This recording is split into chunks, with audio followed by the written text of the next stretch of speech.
and we are back. Y'all know that's right. Back again. We got a jam-packed episode for y'all out here. Our reactions to opening night. A little NBA buy or sell. Will the Celtics struggle out the gate? 6'10 problem in Memphis. And will MVP Wemby get some consideration? What better way to ring off the new season than with the championship ring ceremony in the Mile High City, baby? Yo, I ain't never seen a championship ring with storage on the inside. They're going me crazy with these rings nowadays. Like, when do we stop?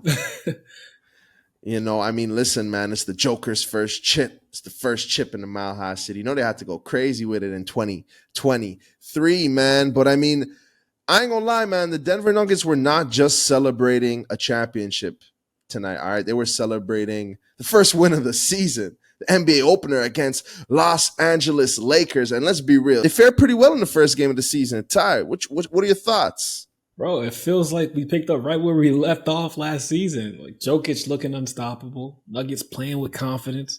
I know it was Denver's ring night, but LA was the squad that came out tight. We had LeBron hitting the corner of the backboard on 3-point attempts, Rui throwing up bricks. It was a first half to forget for LA. In a lot of ways, this reminded me of the series we just watched a couple months ago. Denver dominating, LA doing whatever they could to scratch and claw to keep it close. What'd you see out there? That's actually a great comparison, man. I would have to agree. It is right where we left off. The Denver Nuggets making mincemeat of the Los Angeles Lakers before they walk their way to an NBA championship, man. I'm with you, bro. And let's be real here. The Lakers, man, I don't know. It seems like the NBA is like, let's hook them up with their first loss of the season as early and as often as possible. The Lakers, man, the first game of the season, they're facing the champs. Their luck on opening day has not been so kind to the purple and gold. And it doesn't get any easier. You mentioned the league does the Lakers no favors. They always got a hard schedule out the gate. Feels like they're on TNT or ESPN every night. And the in-season tournament is no easier. They're in a gauntlet of grouping. They got the Grizzlies, the Suns in there with them. So, yeah, man, there's no let up. But they got to get through this at least at 500. A couple thoughts on LA, though. And what was a bad night, there was some shining moments. Cam Reddish, he impressed. It wasn't so much his shot making, but his defense. He's really rangy. You could see why so many teams keep giving him a chance. Because even though it seems like he can't find his footing in terms of putting a consistent stretch together, the potential is always there. He'll flash for moments. Absolutely. That was a great great thing that you saw there, Ty. Cam Reddish doing it for his squad off the bench. But for real though, just to make a joke real quick to go back to the point of the NBA, right, and the Lakers schedule. The NBA never expects the Lakers to not be good, right? So they're a marquee team. They're the top team. They got to pair them against one of the other top teams in the league. Unfortunately for LeBron James, he can't continue to give you the 21-8-5, the 21-7, the 25-7-7. You know what I'm saying? The NBA did not want to predict Anthony Davis coming out abysmal to start his season, 17 and 8 rebounds, looking like a small big man out there. You pointed out one of the bright spots. I thought, it was a good debut for Taurean Prince in the starting lineup. Played well. I thought, you know what I mean? I thought Gabe Vincent was okay. Felt like you need a little bit more. Christian Wood was okay. There was some positives, man. But really and truly, if this Lakers team wants to build on any of the momentum it had last season, man, they really got to step it up out the gate. And they're going to have a tough time doing it, like you mentioned, with their schedule that they have out the gate. Yeah, and LeBron's stat line won't blow you away, but I thought he was fantastic tonight. He largely won his minutes. AD, on the other hand, was a great disappointment. Amazing early, but not the same after he came out that locker room at half. And it's just what we saw last year. Something we're going to be watching all season. This is year 21 for LeBron. There is no more half-stepping, AD. They need you to be the guy, not for a half, not for 3/4, but for the season. Can you do not it? For, that yes, not for determined. the bubble. Exactly. For the season, like you're saying. Sorry to trip you up, but no, that's it. Go ahead. You know what I'm saying? And so now I'm with you right there. And at the end of the day, I don't know if you saw the preseason rankings by ESPN, and they had Anthony Davis as a top 10 player in the league right now. Sorry, Anthony Davis is not a top 10 player in the league right now. Can he come out tomorrow and be a top 10 player in the league?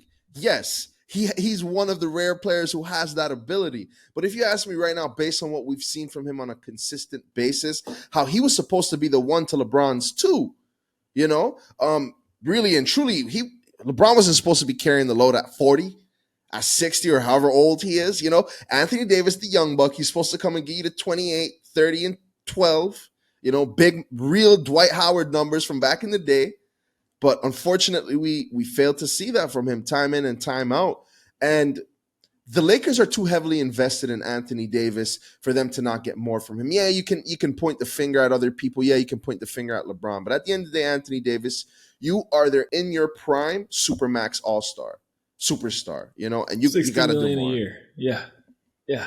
They're gonna need a little bit more. One rebound in the first half, 0 points in the second half. They're gonna need a lot more, actually. Let me correct myself. Well, without being cocky, I think I could get one rebound in an NBA game in one half and 0 points in the second. I think that's very feasible. We can combine So for that. Yeah, I you got know what you. I'm saying? So we could have been Anthony Davis in the first half on the boards and Anthony Davis in scoring on the second half, right? So I'm just saying, all right? Like no question, the second half, like that's all day. That's me. 0 points, I could do that, you know? Really on the plug, really on the plug. All right, y'all. Let's kick it off with this buy or sells. First out the gate, the T-Wolves. Will they trade Karl Towns by the deadline? Everyone knows it. Ain't no secret. The Towns Gobert fit has been clunky, questionable, and it's been all from jump. But if they were ever to throw in the towel on this cast around Ant-Man Anthony Edwards, one of the first to go would be one of those two, Rudy or Karl.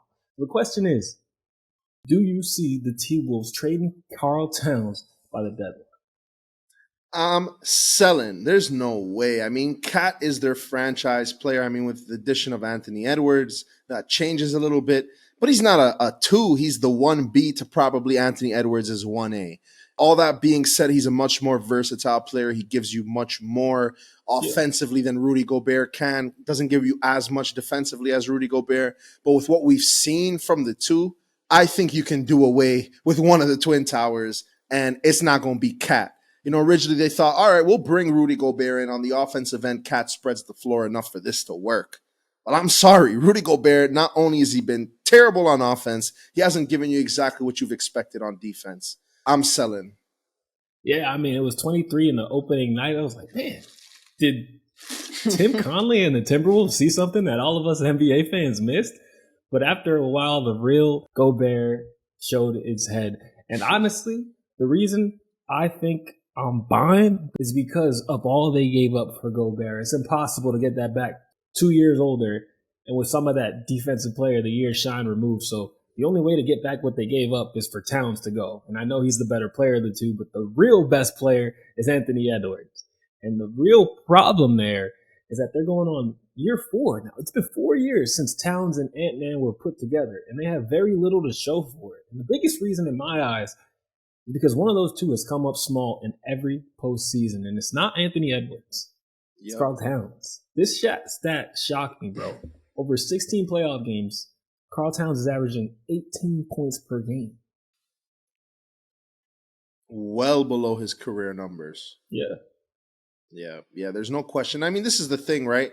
And I know I'm very harsh on Rudy Gobert. I mean, how can you feel towards the man who started COVID in the league, you know? Nah, I'm just playing. I mean, I'm not really playing, but I am playing in that sense. In all seriousness, though, you know, you can't really look at 13 and a half points per game, 11 and a half rebounds, block and a half a game and say, you know, you're terrible, right? But for what they gave up, what they spent for him, to get to get him, he's got to do a lot more. And I understand your point. Now it makes more sense because Rudy Gobert might fit better with Anthony Edwards. You know what I mean? And the weird part is, like, on paper, it's a match made in heaven. Anthony Edwards is a slasher that likes to get into the rim. Karl Towns is that 3-level guy that hangs out on the perimeter. Why would it not work? I don't have the answer. But needless to say, it's coming up on that time where Karl Towns starts being looked at as empty numbers. If he doesn't start winning in the playoffs and they keep holding on to him, it's only going to be less and less they're going to get back in the trade. All right, y'all, let's move on to the next hot take. Will the Celtics struggle this year? Yes, the Celtics that just upgraded, 2 years removed from a finals appearance. I'll let you go first this time because All right. I'm ready to cook. This is the way I see it. Still a very young coach in Joe Mazzulla, only his second year, and a very different team than the one he excelled with last season. One of the best things you can do for a first-year head coach is give them a ready-made roster that already knows how to play together. That's what they had last year, and this is going to be very different. A lot of kinks to work out. Everyone wants to talk about who they brought in, but no one's talking about what they let go. Yes, Porzingis and Drew, former All-Stars, but the emphasis is on former. At least for Porzingis, that was like 2012, bro. Come on. In the process, Boston had to trade away pieces that were pivotal to their success, notably Marcus Smart, Rob, Grant Williams. Bro, that's a big loss. I'm not gonna lie, I was ready to cook, and I had to go through their roster real quick. And having a guy like Jay Scrub on your team never helps your case. Wait, Jay Scrub? Yeah, Who's that? I don't know, but he's on the roster, and his last name is Scrub, so it has nothing to do with him as a player. But his last name is Scrub. If I'm going down the list, that doesn't necessarily help your case. But I say all that to say, man, I'm going down the roster, and I'm surprised at what I'm seeing. I mean, you have the consistent faces in the Jason Tatums, the Derek Whites, the Jaylen Browns, right? Horford. But outside of that, man, I don't see too much consistency. Yes, they brought in Kristaps. Yes, they brought in Drew Holiday. I mean, with a departing Marcus Smart and all those other guys you mentioned, Grant Williams and other guys playing their roles. I don't know. I mean, I think they have enough power at the top for them to be good enough to get to the playoffs and have a high enough seed, right? But we're talking about a perennial Eastern Conference threat, right? Perennial Eastern Conference champ. Like, these guys have been to the dance before. They've been to the Eastern Conference Finals many a time before.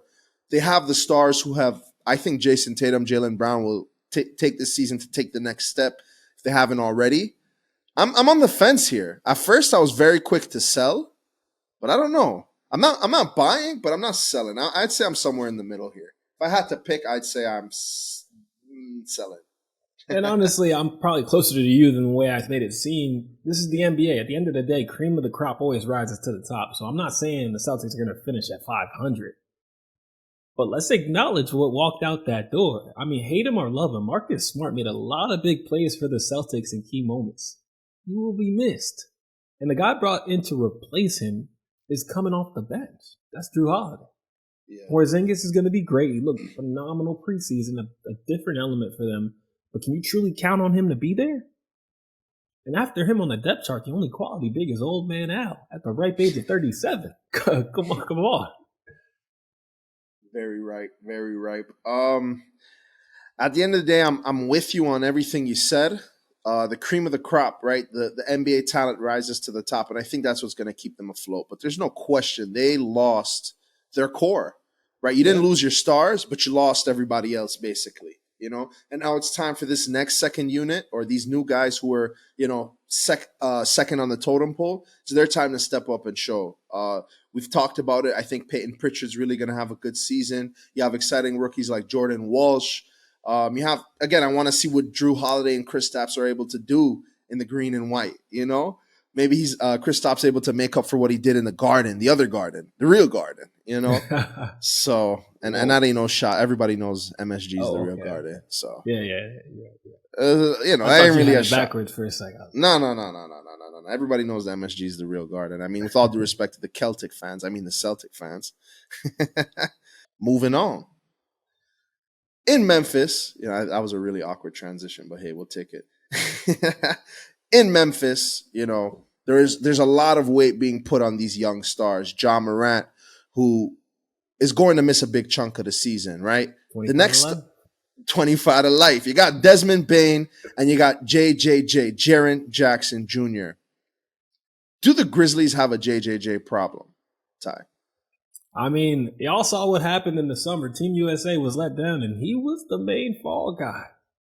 Let's not, though, overreact to what we saw was a rough summer for Jaren Jackson Jr. This is still an elite rim protector, the defensive player of the year.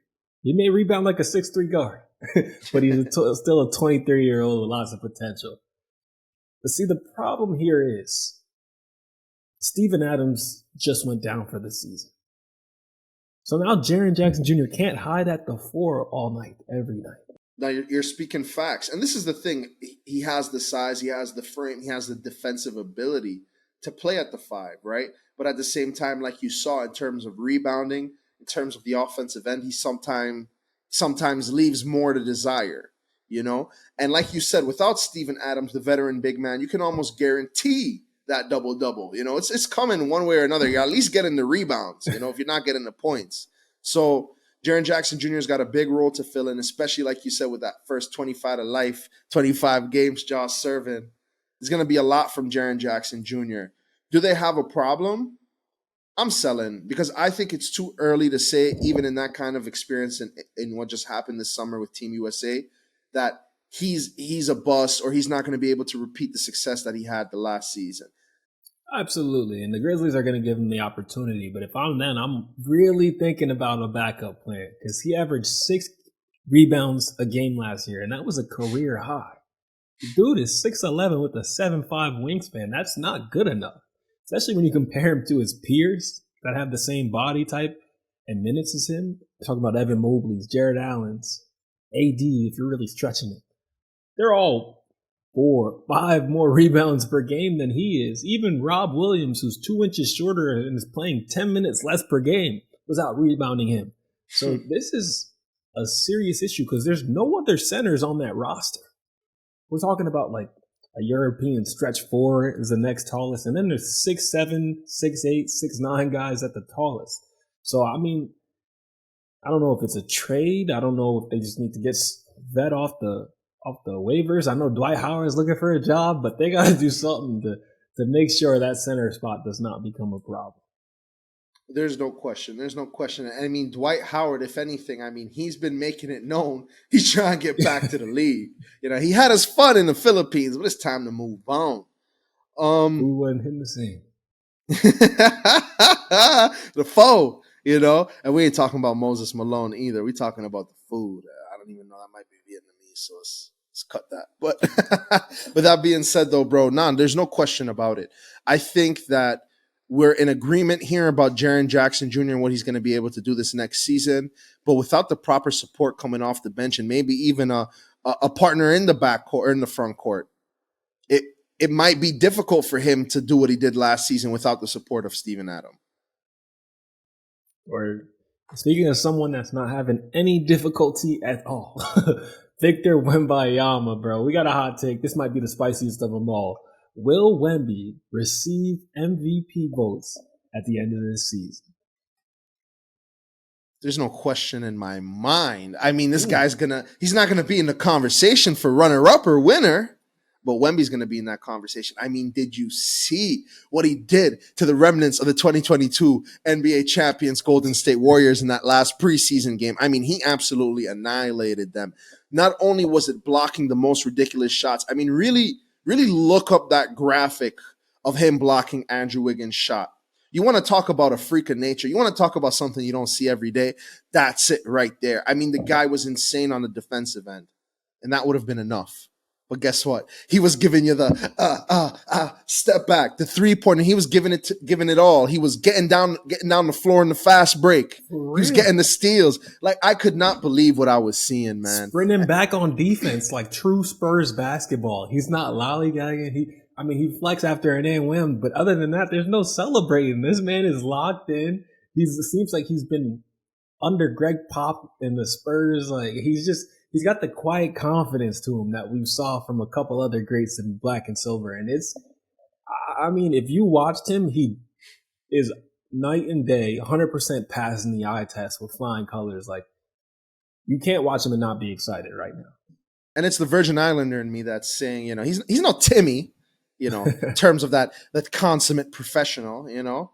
But I have to say, this guy, I mean, I might be making the boldest take of the night, but he's probably the best rookie we've seen since LeBron James.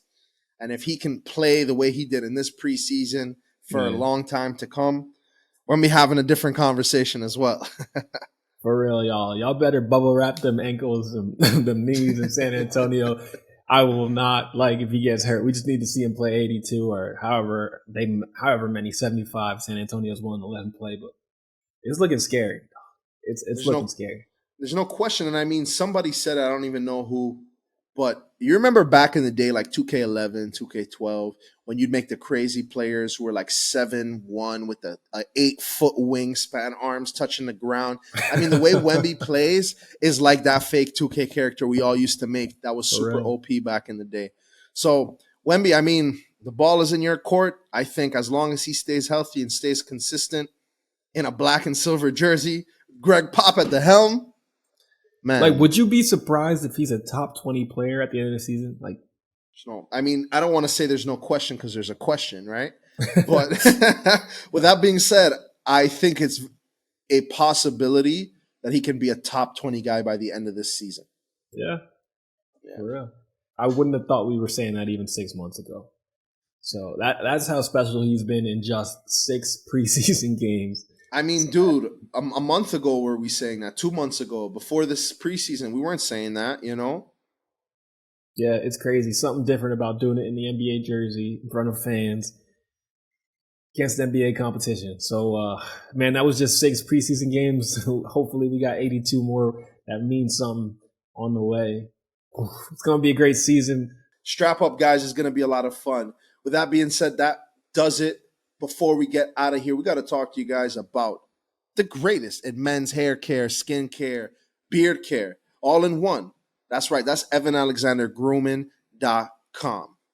Yes, sir, bro. I'm looking crispy now. You know what I'm saying? Beard's looking nice. You should have seen me a little while ago. Evan Alexander Groomer got your boy right. Make sure you guys are plugging in that promo code hoop_plug_ for 20% off. Y'all heard that. Y'all heard that.